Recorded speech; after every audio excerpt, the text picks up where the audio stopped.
there's so much support for a woman having a child, a mother or would-be mother. He was like, but for fathers, I received nothing. Like they felt like a spare part. They felt like, they weren't given any kind of tools or information about, what's needed from them, what's expected for them. Men don't realize the impact that their absence has or the impact that their presence has. There's a lack of teaching about how to be a father. So there's not like a kind of imprint of what it means to be a father, to be present. All of your internal templates, models, your identity, everything is like disrupted during that time. We're really unaware of postnatal depression in men. It's really something that is not spoken about at all. I really know about it because of an old friend of mine, and no one really noticed because no one was really paying attention.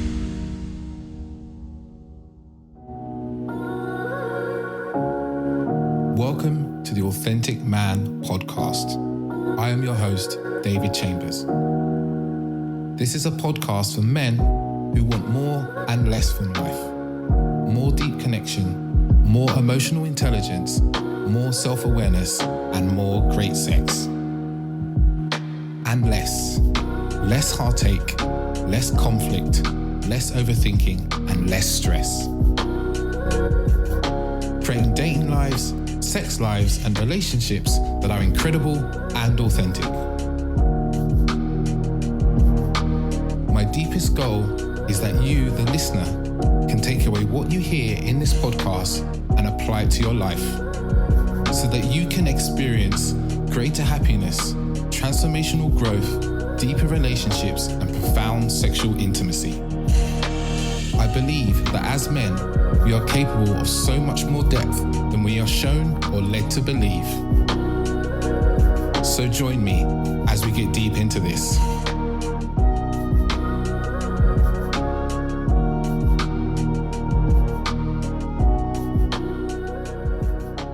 Welcome back to another episode of the Authentic Man podcast. I'm David Chambers, your host, and today we have a really wonderful episode. We're talking about a topic that is really close to my home. You've often probably heard me talk about my father and my experience and how that's impacted me.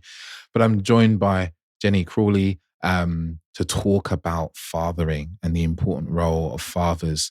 And we really get into some really beautiful pieces around how, absent fathers affect boys and young men. The impact of absent fathers on boys and young men. As also we talk about the impact of passive fathers on young men as well. And not just young men in general, men that are my age in my 30s and 40s and so forth. And how the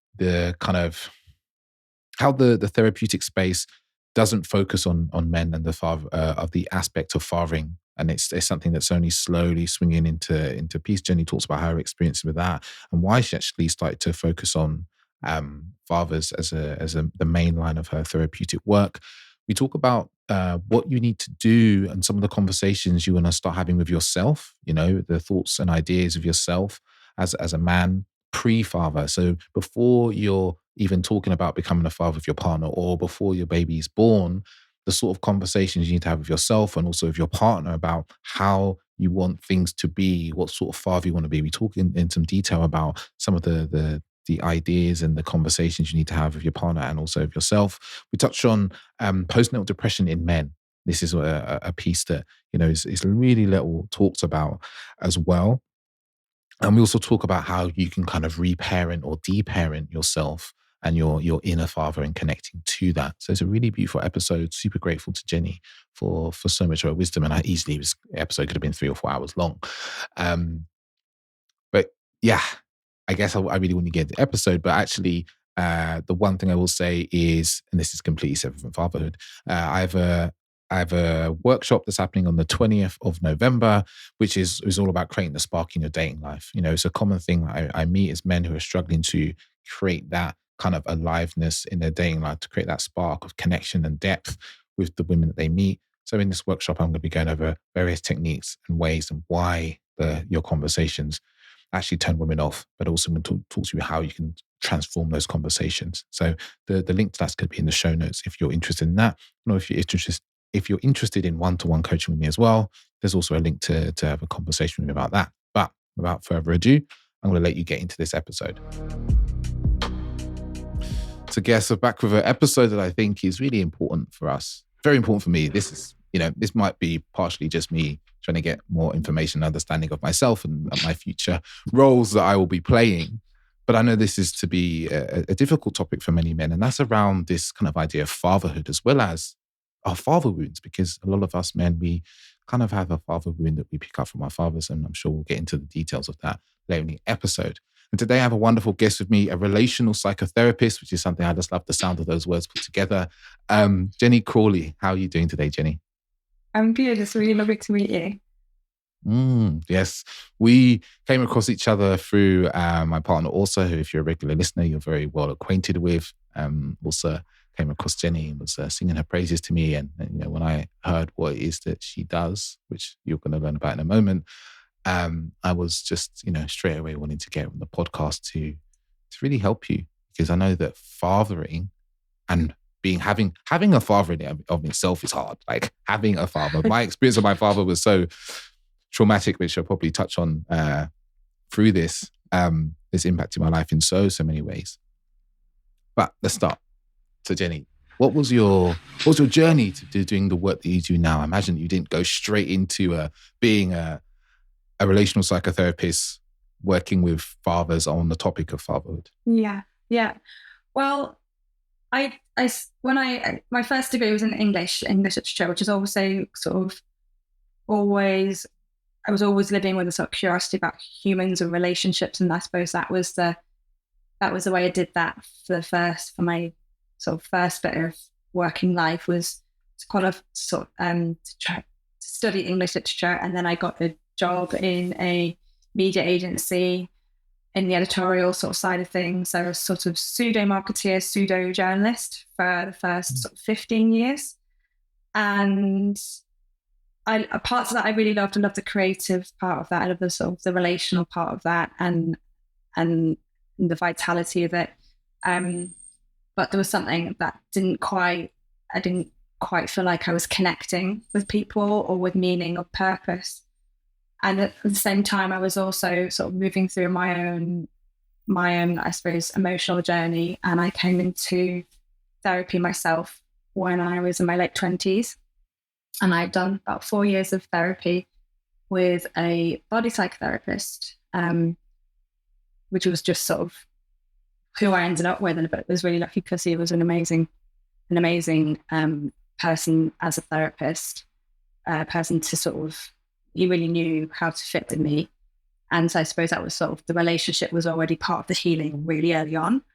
And after that, so 4 years of that, and I was sort of umming and ahhing, knowing that this media life wasn't quite right for me, even though I enjoyed aspects of it.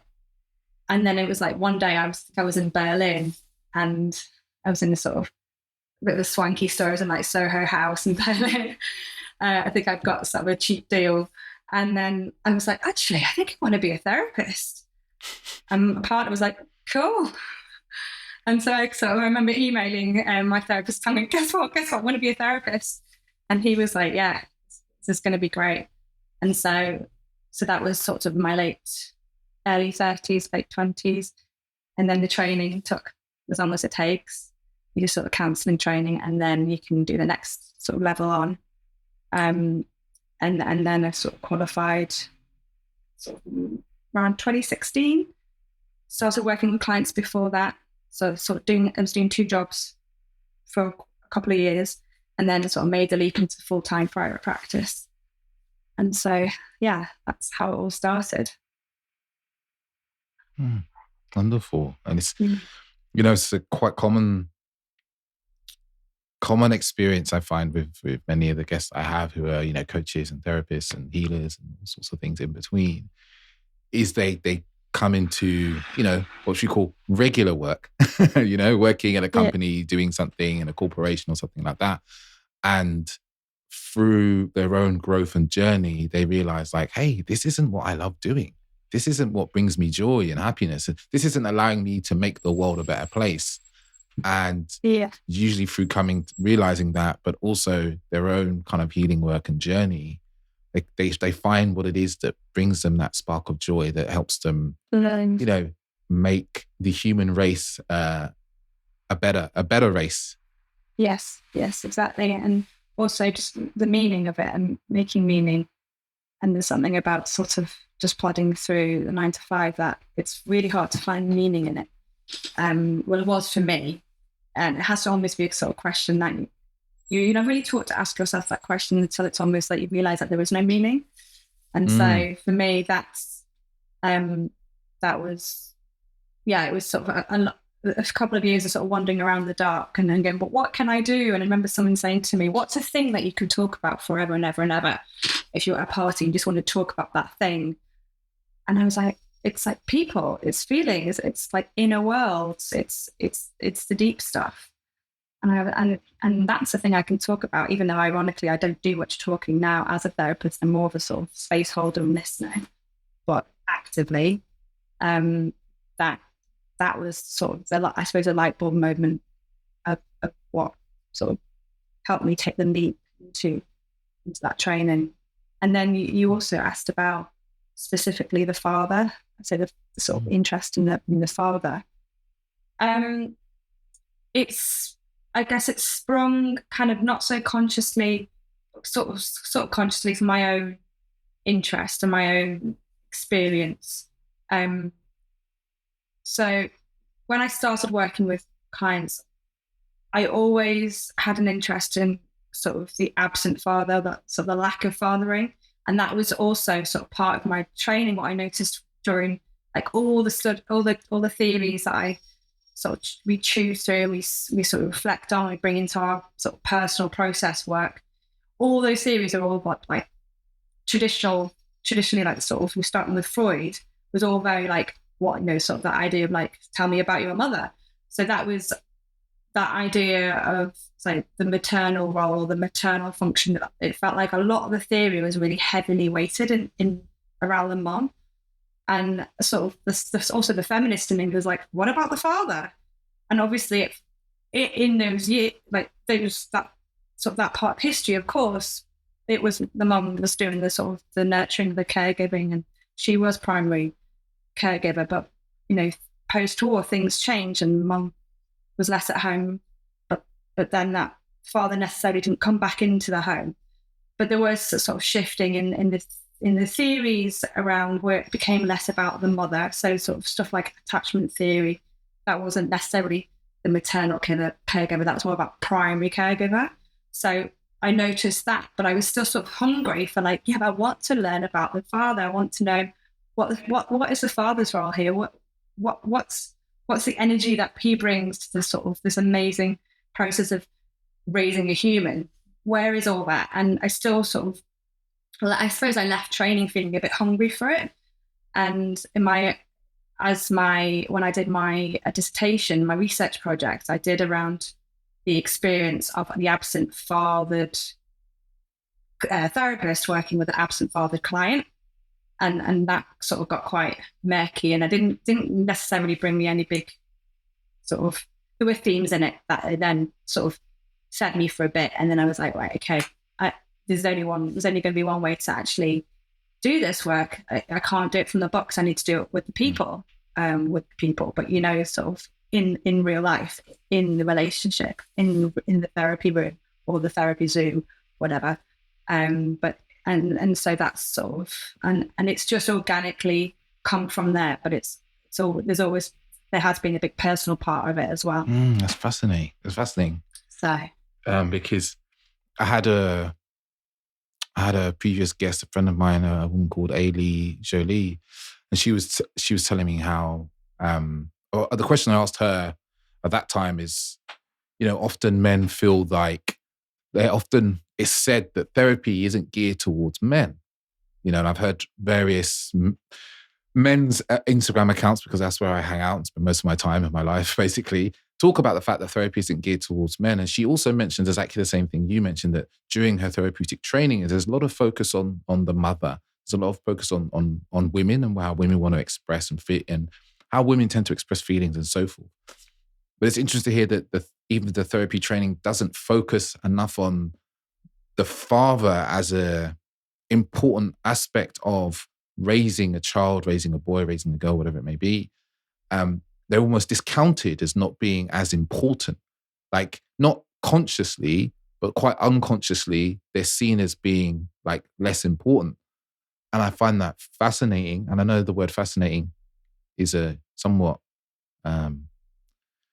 what's the phrase I'm looking for? It's almost quite an escapist phrase, because it doesn't say why it's fascinating for me. It's actually saddening, right? That the role of, and I say this as someone whose father is extremely absent. You know, my father didn't live very far away, but he didn't really ever feel like he took much interest in me or my life or what was going on. He kind of did the bare minimum. And, you know, for him, that's just due to his father was even more absent. Both my parents are from Jamaica, and my dad's father left in the Windrush years and left him in Jamaica with his mother. But it's fascinating that even we are training therapists into only focusing on the mother as an important aspect of someone's psychological makeup, and not training them into looking at the equally important role of the father in raising a child. Yeah.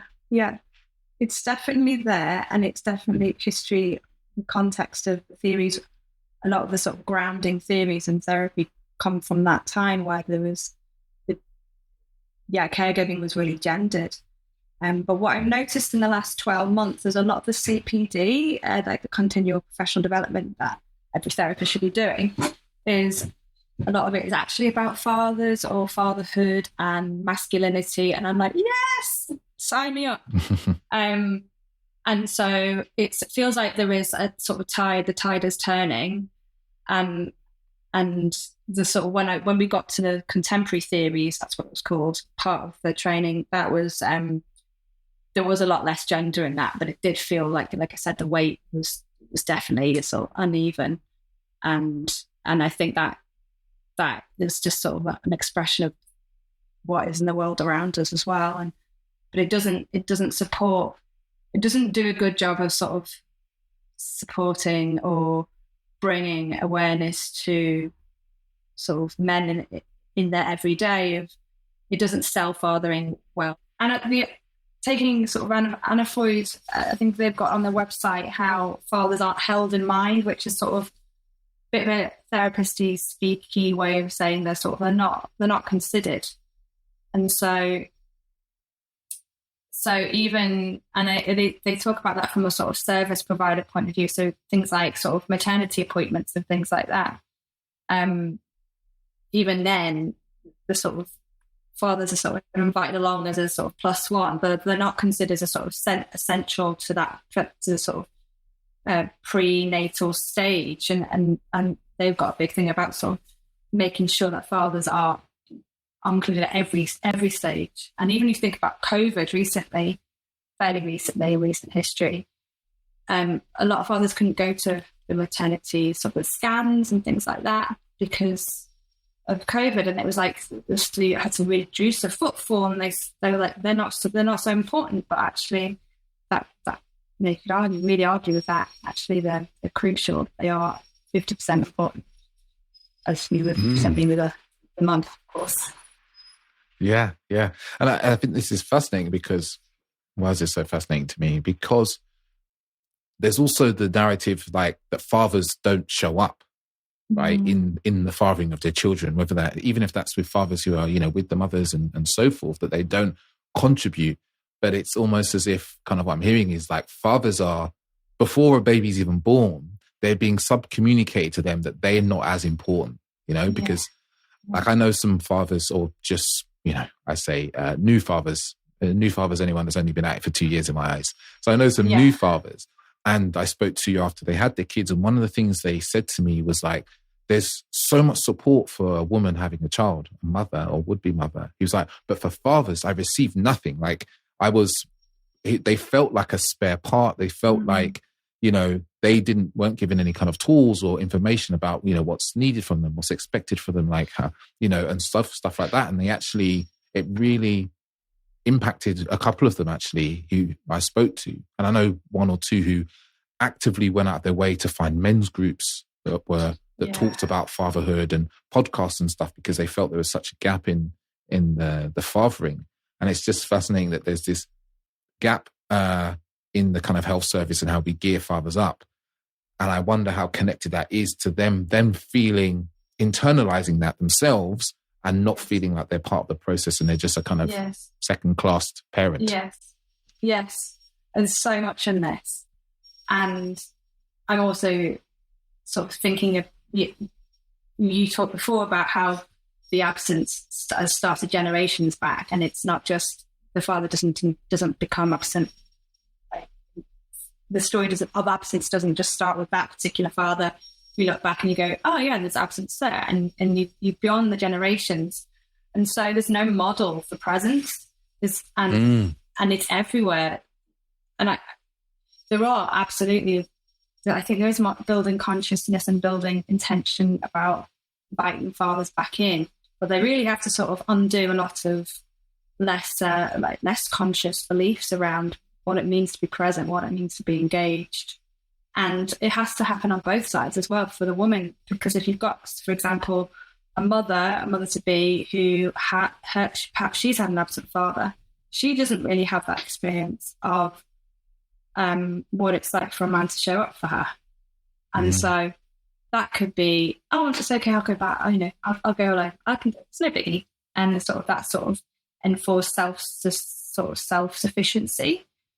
And I guess, and that sort of speaks to your work about vulnerability, about authenticity, and being okay to be vulnerable. And actually, it's a sign of strength and authenticity to go, you know what, I'd love you to be an equal partner in this. It's not just happening to me, it's happening to us.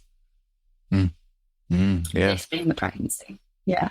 And I can be testament to the generational fatherlessness, I'm happy to share this a lot. It's like my father was absent. His father disappeared when he was, I think his early teens, late tens, and came to the UK. And then he only saw him maybe a couple of times in his adolescence. And I would probably go far back as my grandfather's father, my great grandfather, as my dad put it, was just a miserable old man that didn't want to do anything to do with children. So there's like a generational fatherlessness. There's a lack of teaching about how to be a father. So there's not like a kind of imprint of what it means to be a father, to be present. Like, I see in my dad quite often, like I've got younger brothers as well. My dad's got 5 kids and I'm one of the middle ones. And I've had to tell him like, hey, you need to go and see my younger brother because he's a teenager and it's important that you spend time with him. And my dad's like, yeah. And then doesn't do it because he has it's like he doesn't have any idea that like his presence is important because his experience would be that he didn't have his father. Yeah. And he's of that generation of like, well, I'm okay. I'm okay. I look at me, I'm fine. But then you also think about, I was thinking about this and I was wondering about I think what you're saying is something around like men don't realize the impact that their absence has or the impact that their presence has. And there's even in old sort of less, even in slightly anachronistic theories around fatherhood, around a sort of protector, provider, disciplinarian. That's sort of, I guess they were the ways that men could show up in those traditional roles. But there's more to it than that. But even sometimes, even in those sort of 3 ways, that they were sort of left unfulfilled as well, or those roles weren't fulfilled by the father. And there was something else I was going to say that's gone. So I think it's something I think there's a lot around sort of confidence as well, sort of, and it is about inclusion. One of sort of the ideas is around, you've got this sort of mum and baby and it's all snuggly and lovely. And the father is like sort of it's easy to go down the road of I'm the spare part here. I've got nothing to do here. But actually the father can do so much in terms of like hold the space for the bonding to happen. And that's without even getting into the practical stuff, around the caregiver and in terms of sort of the emotional holding. as sort of a bit of therapist you speak, but I think it's sort of just owning that space, and so even like think about the sort of first couple of weeks when mum and baby are just out of hospital, and you have those decisions around who comes into that space and who doesn't, and so the father can play that role in the same way the father can advocate for the mother during childbirth, and so like his role is so important, and I feel that sadness too when men don't realize it, and there's sort of the opportunity of really finding their part and their meaning in that role can like happen from like day one. It doesn't have to be, when the baby is sort of doing fun things and when they're ready to play and when they're ready to climb trees. It's like this inclusion and this sort of, it can happen immediately. Mm-hmm. So like I'm hearing it's like creating that the boundary and structure for the mother to do the caregiving, or the caregiving that only a mother can give, right? Breastfeeding and so forth. But also in the moments where she's, how do we put it, like vulnerable, right? Or maybe not at full capacity, during childbirth, like you said, advocating for her and her needs and also what they've agreed as important. And also post baby being born, where she may be depleted energetically. She can be depleted energetically through lack of sleep and feeding and so forth like that, to then provide like a structure around, and almost like, I'm thinking of, for some reason, I'm thinking of like, how a cell wall, it only lets in certain things, right? Based on what it's meant to. Membrane. So it's like a gatekeeper. So it's like, oh, actually, when people are saying, hey, we want to come round and see the new baby, the role of the father is also to go, hey, no, actually, now's not a good time. Not for you. Can you come in a few weeks? And actually, no, okay, mother-in-law, yep, she can come, of course. Maybe a friend wants to come round. You're like, hey, you can come round, but you can only come in for like 20 minutes because, boundaries setting. Yes, exactly. Boundaries around time, around energy, around space, such an important part of the parenting role that the father can step into. But I think it might be that actually I guess it's not all clear cut. It might be that actually, maybe not in that specific time, because I think that's a really unique part of sort of child, sort of bringing a child to the world, a human to the world. But that side, I think the boundary setting it might be that the mother wants to do that more, and actually the father wants to do more nurturing. And I really think like anything can happen right now. As long as it's a conversation and it's conscious, there's really, so it's all, I feel like it's all up for grabs, to be honest. Which I hope it's not sort of vague and a bit of a cop out, but I think whereas like sort of we have this old idea of masculinity, which means like vulnerability is not invited to the party, but actually if men can sort of learn to be validated in that caregiving role, that's a way for them to really own the vulnerability in a new way. Yeah, that was beautifully said. Because it's like, I've spoken to a friend of mine, and he kind of gave me advice, and he's given it to me many times. He's like, just be prepared when you do have a child. For the first 2 years, the baby doesn't need you, right? You might feel like a completely obsolete and spare part. And it's interesting. Like I hear it, and thank God I'm a coach, because I can hear something and I can go, this is your projected experience. And I get that was your experience.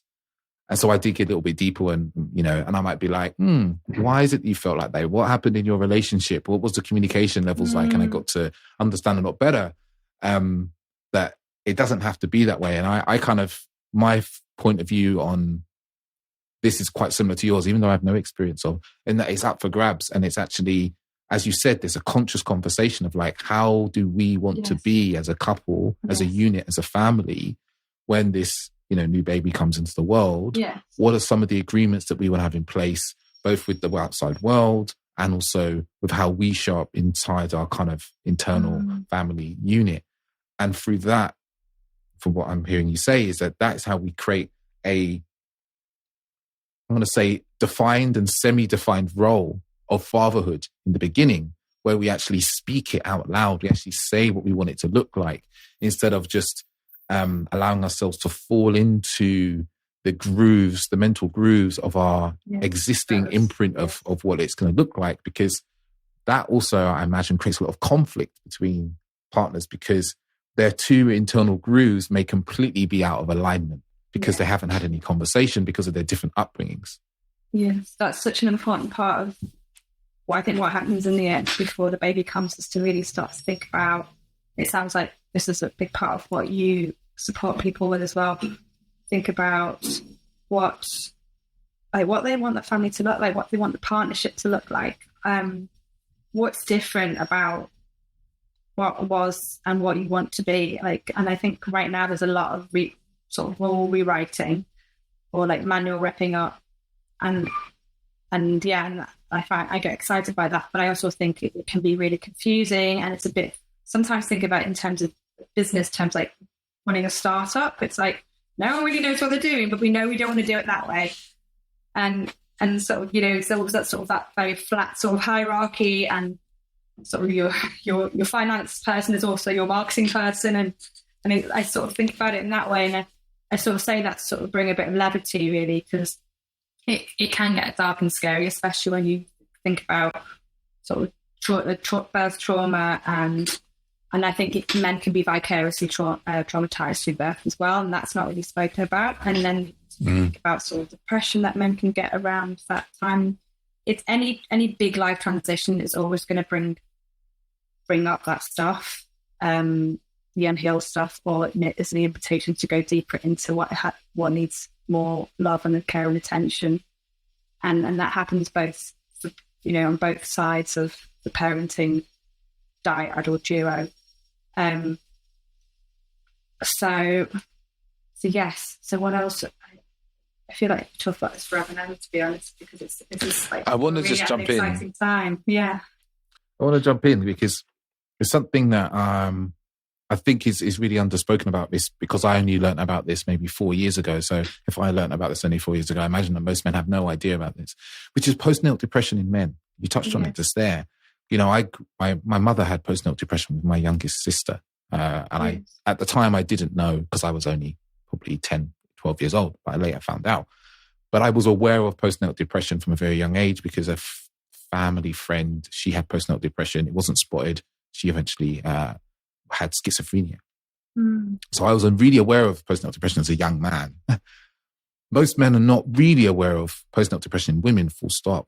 But we're really unaware of postnatal depression in men. It's really something that is not spoken about at all. I really know about it because of an old friend of mine. Her husband suffered from postnatal depression after the birth of their second child. And no one really noticed because no one was really paying any attention for it. I think we're really at the beginning of giving this even some credibility. Giving postnatal depression in men credibility is something that's really new, and it's like it's almost like there's this underlying corrective, like they're not entitled to be depressed because they haven't had this massive thing happen internally, but there is a life transition. It's something that happens on the inside and the outside. I think I put something on Instagram recently about being a sort of a psychic event, which is very technical word, but basically all of your internal sort of templates, models, who your identity, everything is like disrupted during that time. And sort of similarly, there's a lot of talk around matrescence, not so much talk about patrescence. And that's sort of, there's sort of the journey of, you've got your journey from boy to man, but what about man to father? And that transition from man to father can bring up a lot of stuff that's happened around the sort of the adolescence, the first sort of big transition. And so all of that can come, all of the stuff that hasn't really had time or attention, space to being processed, when something that happens that depletes your resources, adds more pressure on, there's a sort of sort of hormonal aspect to that as well. Certainly for women, I can't speak for what happens for men's hormones, because that's sort of a different specialism, but there is definitely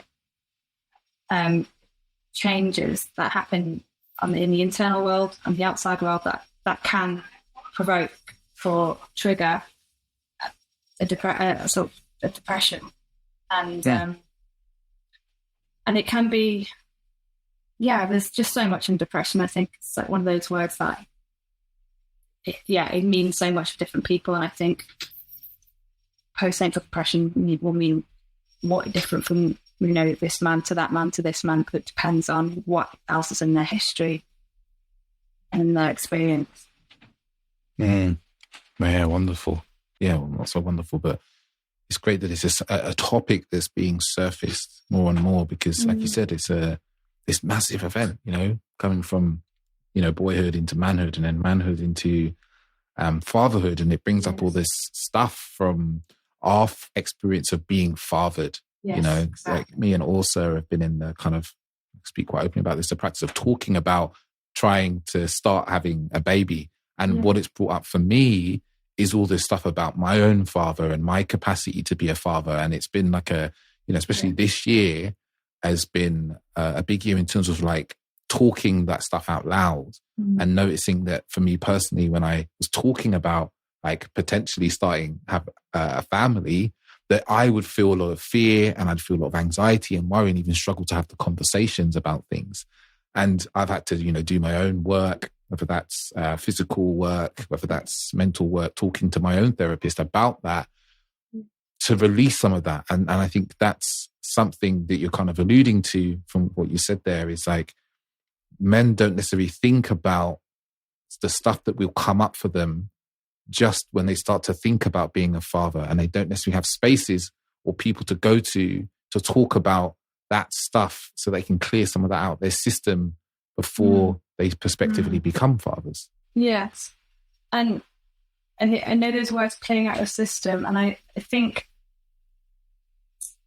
I'm wondering if it is that, because I think that, the idea of sort of processing and sort of cleansing yourself from the stuff. But I think it's also just knowing that it's there, just even knowing that this is going to, it's going to bring up stuff for me.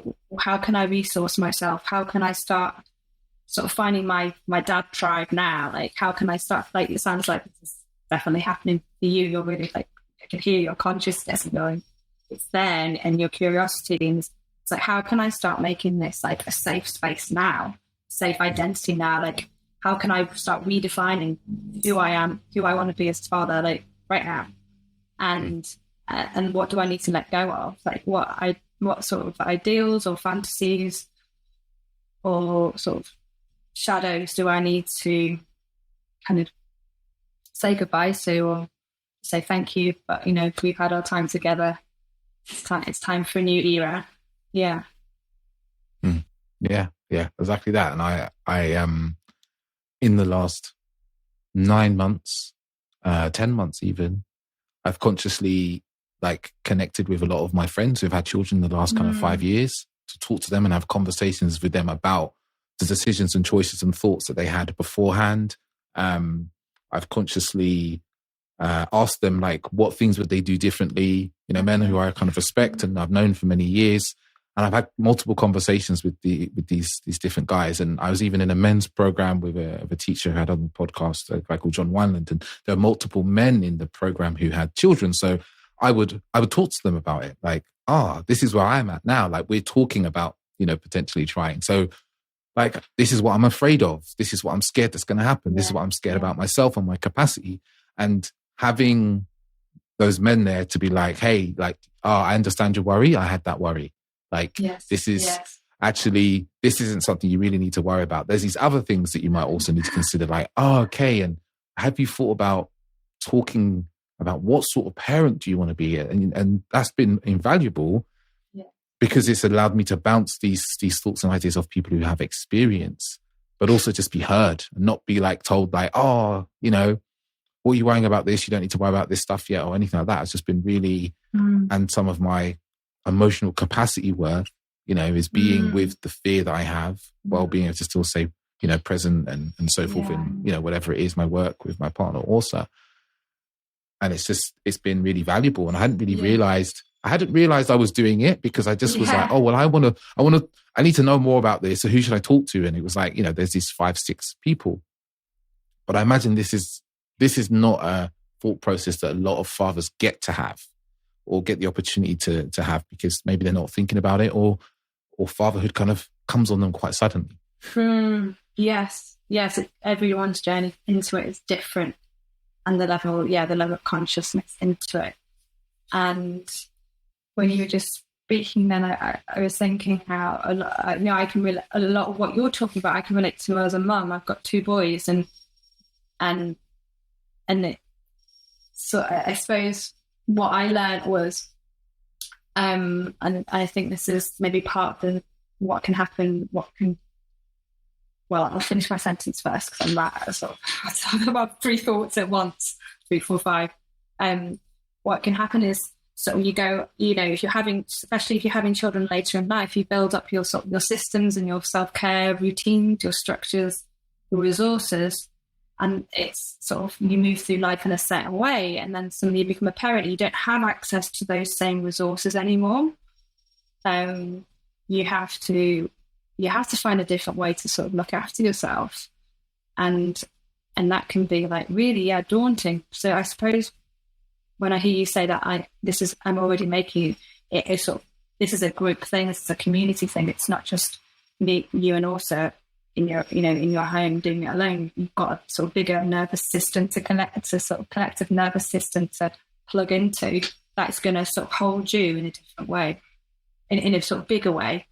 And I think that when I became a mother, I was living in London, and I found it very isolating and daunting. And my sort of self-sufficiency didn't serve me in the same way, because I couldn't do it alone. You have that idea of being there's that sort of idea, is like you need a village to raise a child, and where are all the villages? And I really felt that for the first time as a mother. And for me, that was a big sort of really humbling moment, where I had thought, I've got to do this a different way. And so when I had my second boy, I was in Margate, and it was pandemic, and I was like, right, I'm going to start doing that now. I'm going to get on this app. I'm going to make some friends. This is going to hold me. I need my people. And that's how I did that. It's made such a difference, because having your community is everything. Yeah. Yeah, it's a big difference. Yeah, massive difference. I want to change track slightly. Yes. You mentioned absent fathers, and I'm intrigued to know, kind of from your experience in your work, like what's the impact on I guess boys into men whose fathers were absent? Oh, that's a really big question. I'm just going to hear it again. What's the impact of boys into men, fathers are absent? So thinking about, so sort of, I often find that to feel into what the impact of absence is, I have to think first about what should have been there, or what the sort of ideal is. And I I answer the question starting from that side. And so again, and framing it within a sort of traditional gendered relationship. And if a father's task technically is sort of around boundaries, around all sort of authority, around risk-taking, trust, they can be the typical sort of flavors of parenting that the father brings. And it's a question around like what happens when father isn't there? Who else embodies those things? Who else models those things? Is it sort of another father figure? Can they take that role on, or can they do those sort of perform that function? The sort of, can they do the boundary setting? Can they show care through sort of kind of authority, or is that sort of no one takes up that? And so I think, again, what I hear is that sort of a lot of children can just do it for themselves, or they'll so sort of going back to that idea of sort of the self-sustaining, self-sufficiency.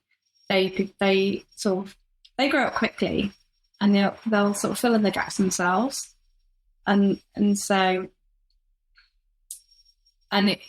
sort of fast tracked to sort of adulthood, but it's sort of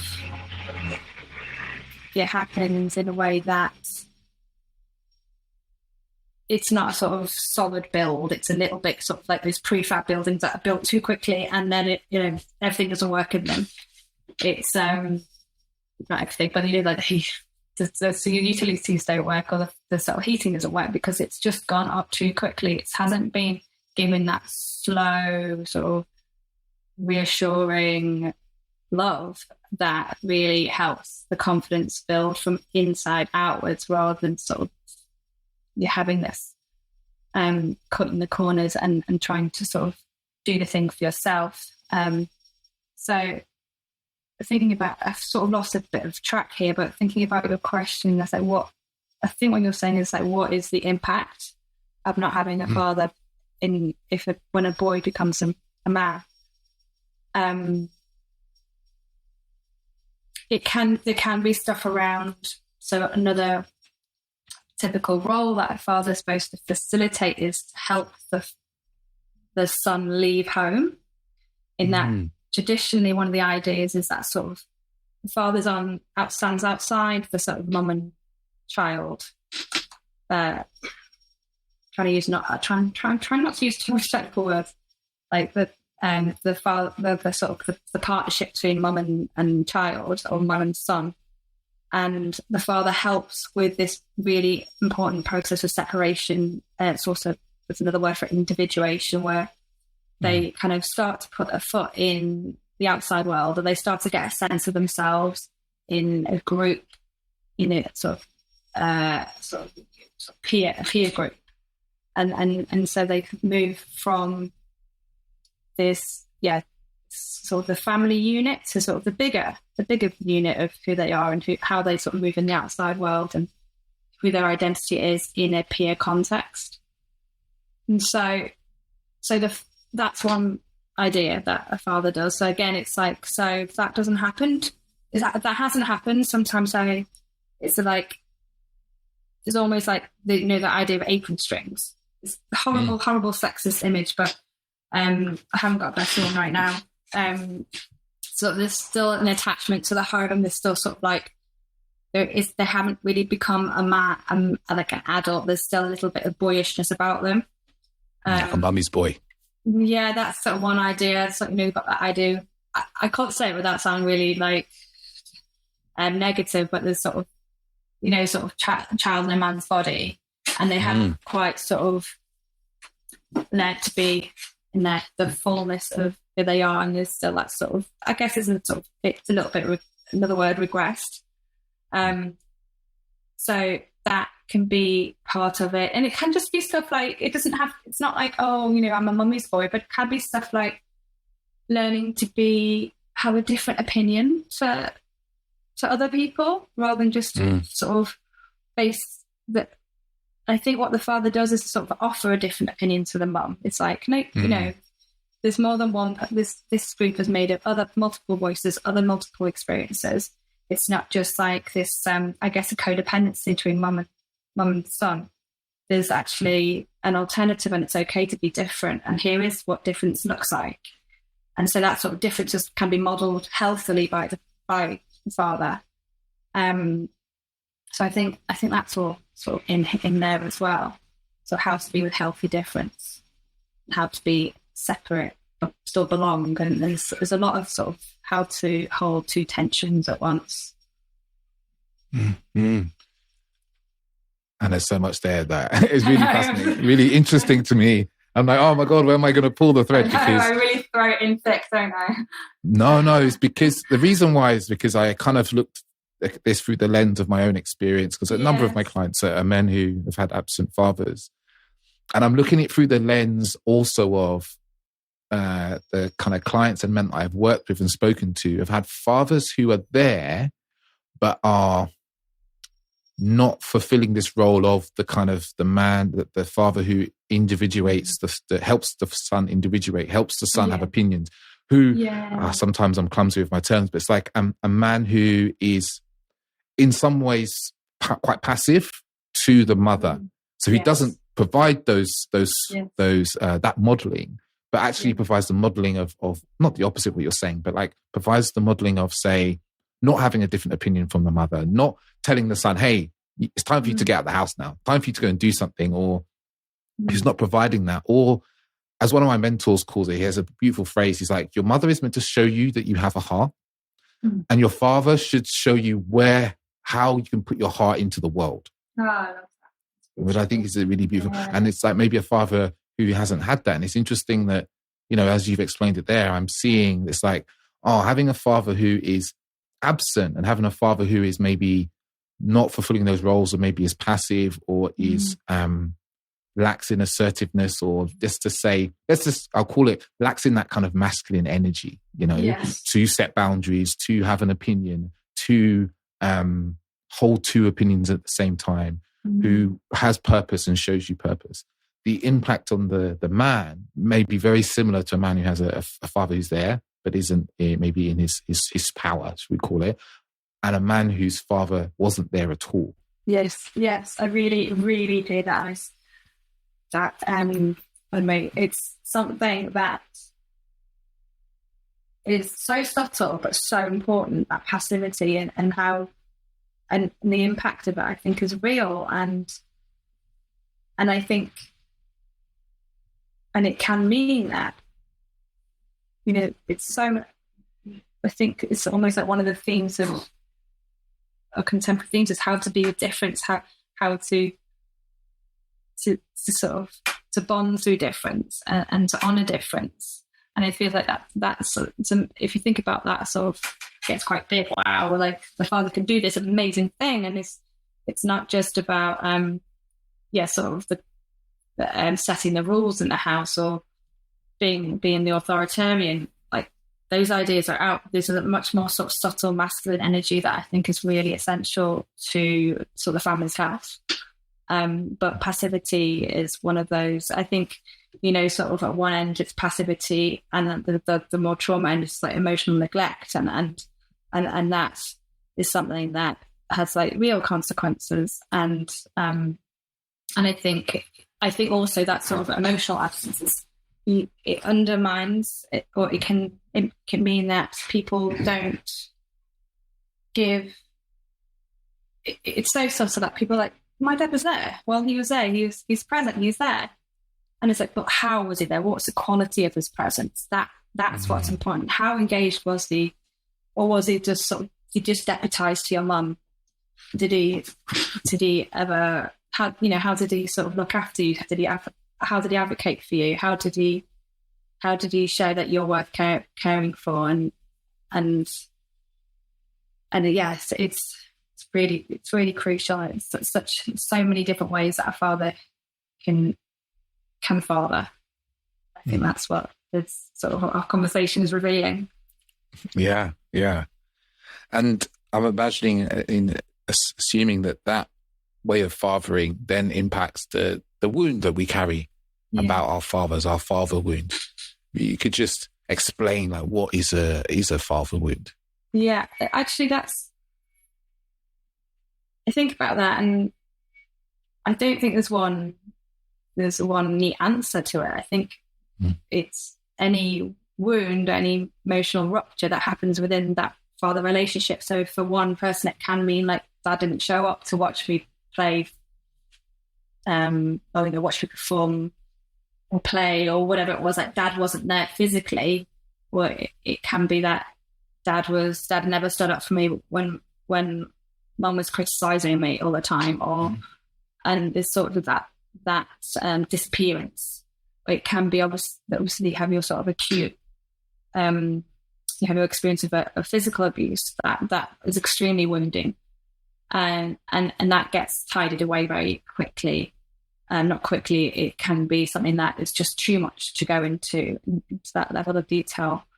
But I sort of think of it in those terms, but I think I don't know if everyone's got a father wound, that's a bit too general, but I think the important thing is to know that there's going to be those disappointments and those ruptures in every relationship with a father, and some people never have that relationship at all, and that's a different wound entirely. But it's when I work, I think so. So don't think of it in terms of, well, you got that father wound. It's more about tell me about it. What was it like? How did you experience your father? What was that relationship like for you? What did you want more of? What did you want less of? And then what I often find is there's a sort of compensation. There's a way that the person has made up for it themselves and sort of filled the gaps. So that might be sort of an example where a passive father would mean that they took on internally that role of like critiquing themselves, which can become almost like they've got this inner father who's quite head mastery, and quite, but there's not a kindness in that sort of self stewardship. It's a lot of criticism, and that can be then about sort of how do we soften that voice and make it more supportive and less critical. So that's sort of that it's so unique to everyone. Yeah, there's such a broad way in which our fathers father us, and due to that broad way in which our fathers father us, we have a broad way in which we are wounded by the way that they do that. Yeah. You touched on the inner father there, and you touched on criticism, and it's interesting because it seems to be a theme in my coaching at the moment. I'm talking to men about them being highly critical of themselves, their partners, mainly themselves first, and then their partners usually not necessarily always directly, but in their mind. That the little inner critic is highly critical of everybody. And I also, it's something that I've suffered with. And you mentioned there about softening that inner father. Yeah. Like, what are some ways that someone can, I guess there's two things. What is some way that someone can kind of parent themselves, with their father wound, and also soften that kind of inner headmaster father a little bit as well. Yeah. I know they're two different questions, I guess. To answer the first question, like how to I think you said reparent. Sometimes I hear the word deparent, and I don't know if that's more. Sometimes that might be something that resonates with people more than.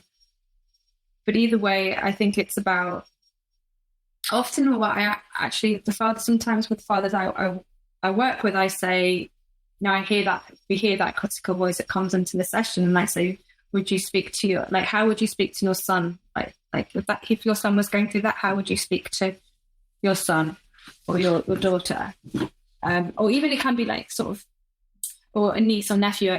If they don't have children yet, it could be someone more vulnerable than that. How would you speak to them? And it's like, I wouldn't say that, I'd say this. And it's like, well, okay, well, that's our starting point. When that happens to you, imagine that. And it's something about sort of, they can own, sometimes we need to sort of work with a proxy rather than the inner child that needs reparenting. But I think it's sort of building, it's almost like a daily check-in as well. Like, how are you doing today? In having those like sort of light-hearted conversations, is there anything you need from me today? And having those check-ins, I think, is really important as well. Obviously in the therapy space, there's a lot of sort of that inner child comes into the session as well. And sometimes it's like, we've got a whole heap of people in the room. It's not just one body, but many stories, and they're always there. The work, when it comes alive, we work with it in the moment. But I think it's also important to carry that conversation and that relationship with, like, beyond therapy, and sort of I see sort of people taking the inner child out for a day, and they're sort of really just giving themselves permission to be playful and joyful, and sort of go back in time and going like, what didn't you need then? What didn't you get then? Or what can I give you now? Like, what was it that you would have loved to have happened that time? How can we do that differently today? And So it's sort of that, it's a bit of a concept, but I think once you get into the swing of it and once you can hold it in some lightness, I think there's a lot of healing that you can do that way.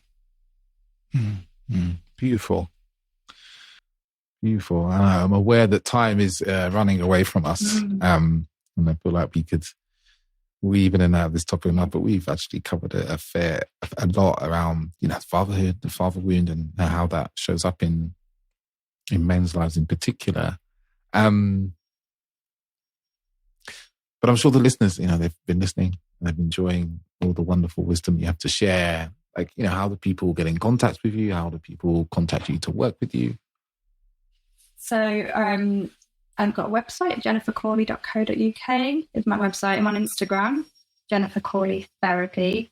I'm on LinkedIn. I'm sort of posting quite a lot on LinkedIn at the moment because I realise there's a lot of men on LinkedIn. So I'm talking mainly about sort of I work as a therapist, but I'm also going to start offering father coaching as well, which is going to be a different way to work, more sort of dynamically, and sort of with more focus on this particular journey of fatherhood.